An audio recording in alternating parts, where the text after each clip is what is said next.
إن كانت هذه الآثار في أرض تملكها أو في بيت لك فهذا حقك ورزقك ساقه، ورزق ساقه الله إليه، ولا إثم عليك في ذلك ولا حرج. إن كانت هذه الآثار في أرضك في ملكك أنت وفي بيتك أنت فهذا رزق ساقه الله إليك، وليس من حق دولة ولا مجلس ولا أي أحد أن يسلبك هذا الحق وأن يسلبك هذا الرزق الذي رزقك الله إياه. هذا ركاز أو كنز أو ذهب أو إلى غير ذلك، فهذا من حقك إن كان في ملكك.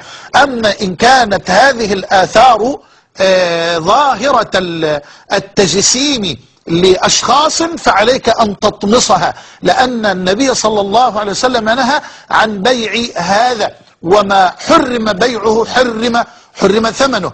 أما الآثار إن كانت في صورة ذهب أو في صورة ركاز أو غير ذلك فهذا حقك إن كان في ملكك.